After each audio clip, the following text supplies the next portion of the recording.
민수기 36장. 길르앗 집안의 지도자들이 모세와 이스라엘 집안 지도자들에게 가서 말했습니다. 길르앗은 마길의 아들입니다. 마길은 므낫세의 아들이고 므낫세는 요셉의 아들입니다.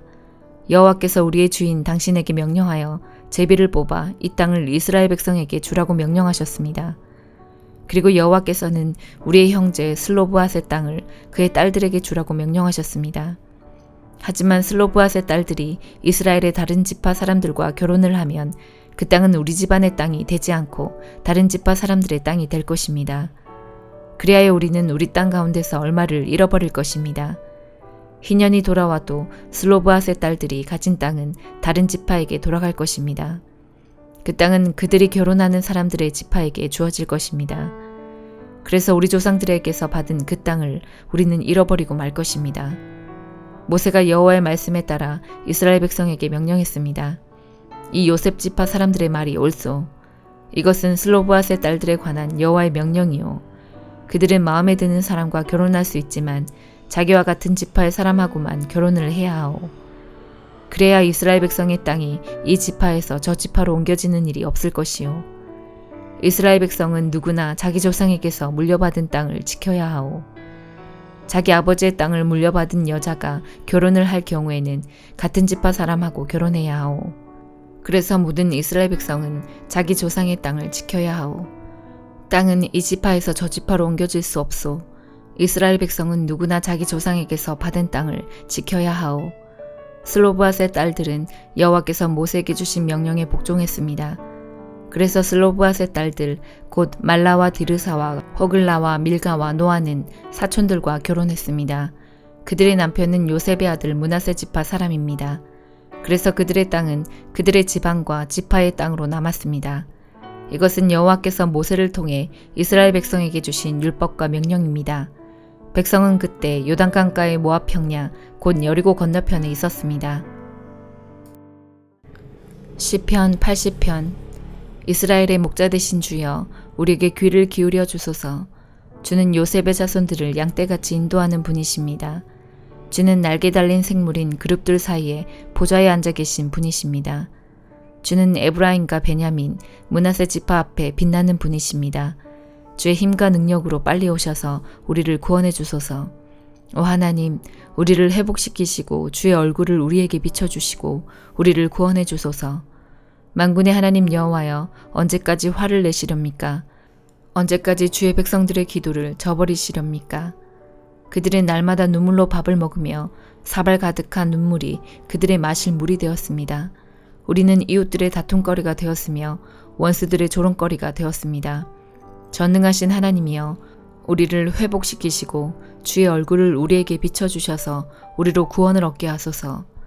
주께서 포도나무 한 그루를 이집트에서 가져다가 다른 민족들을 쫓으신 후 그 땅에 그것을 심으셨습니다.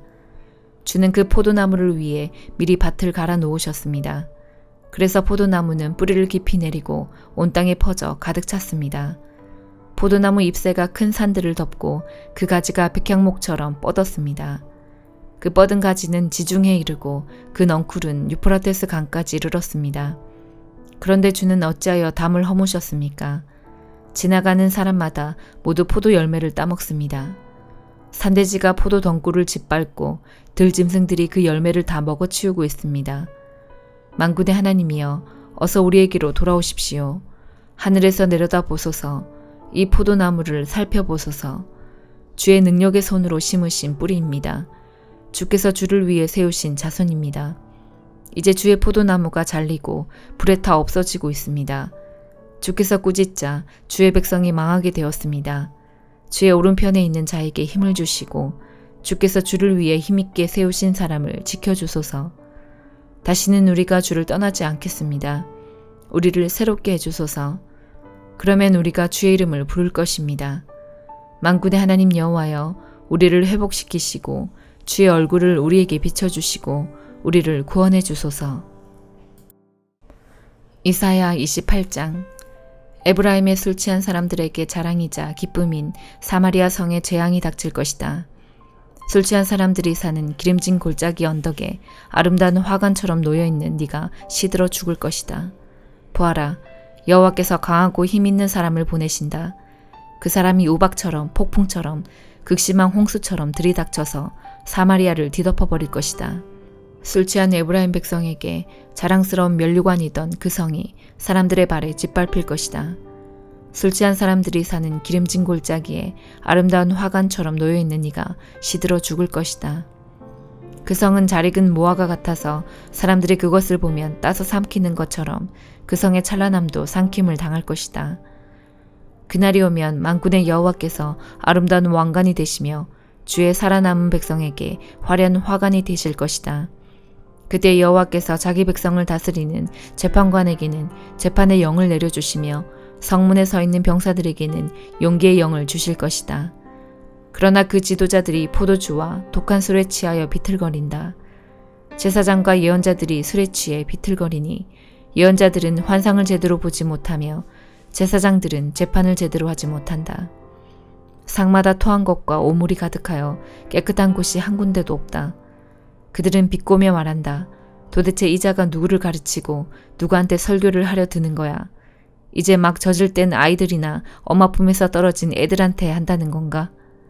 또 그들은 여호와의 예언자를 비웃으며 단순한 말을 똑같은 방법으로 되풀이하는 사람들이라고 말한다. 그러므로 주께서 낯선 말과 다른 나라 말로 이 백성에게 말씀하실 것이다. 주께서 그들에게 말씀하신다. 여기에 쉴 곳이 있으니 지친 사람은 와서 쉬어라. 이곳은 평화로운 곳이다. 그러나 그들은 들으려 하지 않는다. 그래서 여호와께서 그들에게 단순한 말을 똑같은 방법으로 되풀이하여 말씀하신다. 그들이 물러가다가 뒤로 넘어질 것이며 올가미에 걸려 붙잡힐 것이다. 그러므로 너희 뽐내기를 좋아하는 사람들아, 여호와의 말씀을 들어라.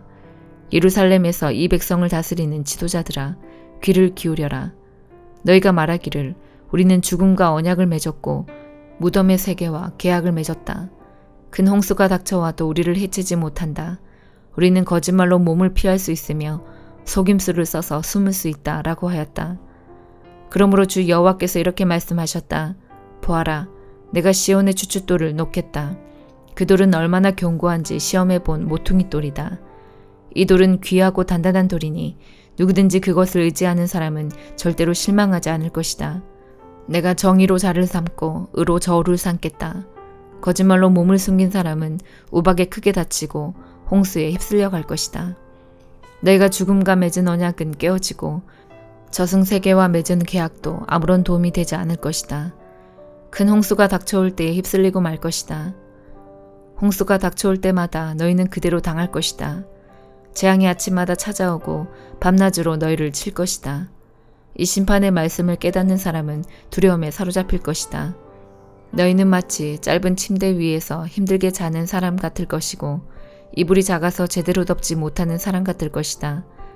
여호와께서 브라심 산에서 싸우셨듯이 싸우실 것이며 기본 골짜기에서 노하셨듯이 노하실 것이다. 그리하여 주께서 그의 신비한 일을 이루실 것이고 그 놀라운 일을 마치실 것이다. 그러므로 너희는 내 말을 비웃지 마라. 그렇게 하다가는 네 몸의 밧줄이 더 조여질 것이다. 만군의 주 여호와께서 온 세상을 멸망시키겠다고 내게 말씀하셨다. 내 말에 귀를 기울여라. 내가 하는 말을 잘 들어라. 농부가 씨를 뿌리려고 늘 밭만 가는 것도 아니고 언제나 썰해질만 하는 것도 아니다. 땅 표면을 고르고 나면 서해향 씨를 뿌리거나 대해향 씨를 심지 않겠느냐. 밀을 줄줄이 심고 보리를 정한 자리에 심으며 귀리를 알맞은 곳에 심는다. 하나님께서 그에게 가르쳐 주셨고 올바른 방법을 일러주셨다. 서해향을 도리깨로 떨지 않으며 대해향을 수레바퀴로 떨지 않는다. 작은 막대기로 소해향을 떨고 막대기로 대해향을 떤다. 곡식을 떨어서 빵을 만들지만 나달을 완전히 으깨지는 않는다. 수레를 굴려 알곡을 떨기는 하지만 완전히 가루로 만들지는 않는다. 이건 역시 만군의 여호와께서 가르치신 것이다. 여호와께서 주시는 교훈은 놀라우며 그분의 지혜는 뛰어나시다. 요한이서 1장. 교회 장로인 나는 하나님께서 선택하신 부인과 자녀들에게 편지를 씁니다. 나는 진리 안에서 여러분을 사랑하며 진리를 아는 모든 사람들도 여러분을 사랑하고 있습니다. 우리가 여러분을 사랑할 수 있음은 진리가 우리 안에 있고 또한 그 진리가 영원히 우리 마음속에 함께하기 때문입니다. 하나님 아버지와 그의 아들 예수 그리스도로부터 은혜와 자비와 평안이 진리와 사랑 안에서 우리 안에 넘쳐나기를 기도합니다. 부인의 자녀들이 하나님의 명령대로 진리를 따르며 살고 있다는 소식을 듣고 나는 매우 기뻤습니다. 사랑하는 부인이여, 이제 나는 부인에게 한 가지를 얘기하고자 합니다. 그것은 우리 모두 사랑 안에서 살아가야 한다는 것입니다. 이 말씀은 새로운 명령이 아닙니다. 이것은 처음부터 우리가 받은 말씀입니다. 하나님께서 우리에게 명령하신 삶은 사랑의 삶입니다. 하나님께서는 우리가 사랑하며 살아가기를 원하십니다. 아마도 부인 역시 이 말씀을 처음부터 들어왔을 것입니다. 많은 거짓 선생들이 세상에 나타났습니다. 그들은 예수 그리스도께서 이 땅에 사람으로 오셨다는 것을 믿으려 들지 않습니다. 이 사실을 믿지 않는 자는 다 거짓 선생이며 그리스도의 적입니다. 지금까지 애써온 수고가 물거품이 되지 않도록 주의하십시오. 온전한 상을 받을 수 있도록 조심하시기 바랍니다. 오직 그리스도의 가르침만 쫓아가시기 바랍니다. 만약 그리스도께서 가르쳐 주신 것을 따르지 않고 다른 길로 가게 된다면 그 사람 마음에는 더 이상 하나님이 계시지 않게 됩니다. 그 가르침을 쫓아 따라갈 때에만 아버지와 그분의 아들을 함께 마음 가운데 모실 수 있게 됩니다. 누군가가 이 가르침 이외의 것을 가지고 여러분을 찾아오거든 그 사람을 집에 맞아들이지도 말고 인사도 하지 마십시오. 만약 그 사람을 받아들이면 그가 하는 악한 일을 여러분이 돕는 셈이 됩니다. 하고 싶은 말이 많지만 이만 줄이겠습니다. 오히려 빠른 시간 내에 직접 만나서 서로 이야기하는 기쁨을 가지게 되었으면 좋겠습니다. 하나님께서 선택하신 당신 자매의 자녀들이 부인에게 안부를 전합니다. 아멘.